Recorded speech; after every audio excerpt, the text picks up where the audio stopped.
বিহু বা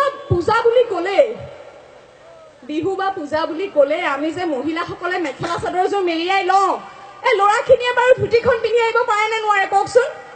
হা? বা জাতীয় পোছাক এযোৰ পিন্ধি আহিব পাৰে নে নোৱাৰে? নিপিন্ধে। ল'ৰাবিলাকে কি পিন্ধে মই কওঁ নেকি কি পিন্ধে? ক'ব লাগিব মহিলাসকলে, মোক ক'বলৈ ক'লেহে ক'ম মই। জিন্স পেণ্ট পিন্ধে, জিন্স পেণ্ট, পটলুম। সেইটো তিনিবিধ। মই এতিয়ালৈকে তিনিবিধ দেখিছো।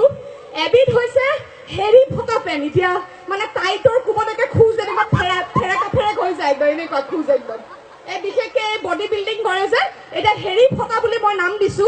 হেৰিটো কিন্তু মই ৰাজহুৱাকে ক'ব নোৱাৰিম দেই, কেতিয়াবা লগ পালে অকলে ক'ম বাৰু। এই বাইকত উঠাৰ সময়ত এইখিনিতে লাহেকে অকমান টানি পেলাই উঠে, চিলাই একেবাৰে পেৰেককে যায় একদম। আকৌ এবিধ হৈছে ছাছপেন্স পেণ্ট কিয় দিছো নাম মই? কঁকালৰ জোখ হৈছে 30। দোকানত গৈ পেণ্ট কিনিব 32 বা 34। তেতিয়া পেণ্টটো ইমান মানত ওলমি থাকে আৰু খোজ এইৰকম একেবাৰে, এইৰকম খোজ। কি চাব একদম এই খোজ। আৰু পিছফালৰ পৰা দেখিলে এনেকুৱা লাগে যে পেণ্টটো এই সৰি পৰিব, ধৰি দাঙি দিম। আৰু নিজেও মাজে মাজে অকমান আগুৱাই গৈ পেণ্টটো এনেকে দিয়ে। আৰু পেণ্টটো যদি দাঙিয়ে থাকিব লাগে, নিজৰ কঁকালৰ জোখৰ পেণ্ট কিনিলে হ'ল, হয় নে নহয় কওক? আৰু যদি সেইটো পিন্ধি কেনেবাকে মাটিত বহি দিলে সৰ্বনাশ আৰু চাব নোৱাৰে। আকৌ মাজতে এবিধ ওলাইছিলে ভাঙৰ চিলিমৰ নিচিনা পেণ্টটো, এইখিনি ফুলা তলটো চেপা। ভগৱানৰ কৃপাত সেইটো যেনিবা বন্ধ হ'ল। এতিয়া এইখিনি কোৱাৰ পিছত মই মঞ্চৰ পৰা যেতিয়া নামি যাম, মোক ধৰিব নহয় হেঁচা মাৰি। বাইদেউ বোলে আপুনি বোলে আমাৰ দুখে দেখে, এই ছোৱালীবিলাকে যে চুটি কাপোৰ পিন্ধি ঘূৰি ফুৰে আপুনি নেদেখে। হা? হয় বুলি মাত লগাইছে পিছফালৰ পৰা, দেখিছে? ধৰিব মই নামি গ'লে। এতিয়া মোৰ গাত কি দুখ কওকচোন? ছোৱালীৰ গাত কি দুখ? এই জটপুটৰ ঘাই এই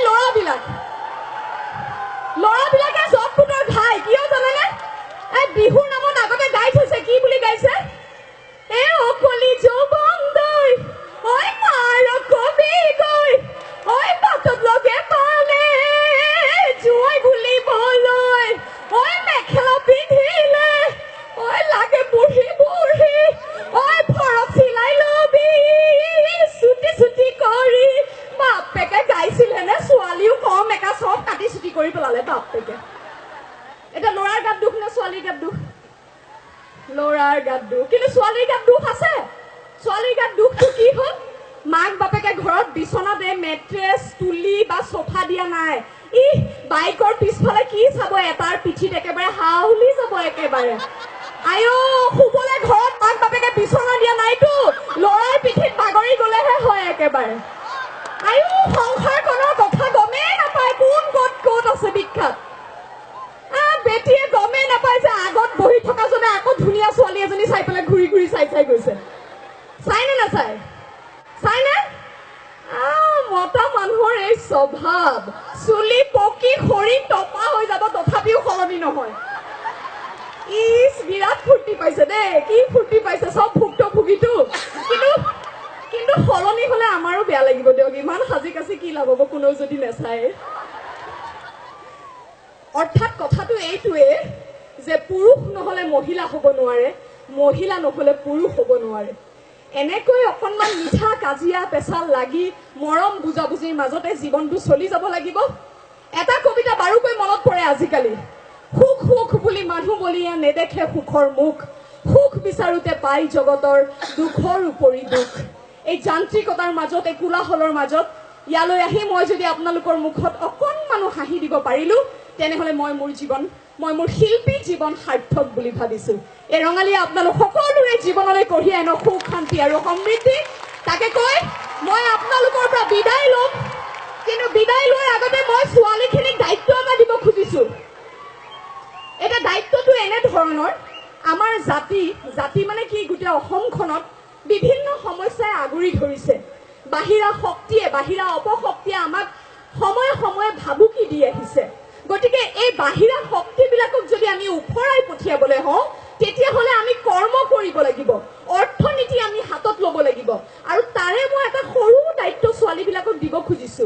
দায়িত্বটো এনেকুৱা, আজিকালি ল'ৰাবিলাকক দেখিছো, প্ৰত্যেকৰে কথা নকওঁ, কিন্তু সৰহ সংখ্যকে মেট্ৰিক দি উঠিয়ে মাক দেউতাকক ডকা হকা দিয়ে, একেবাৰে বাইক এখন লাগে, বাইক দে নহলে বোলে এতিয়া আত্মহত্যা কৰিম, হয় নে?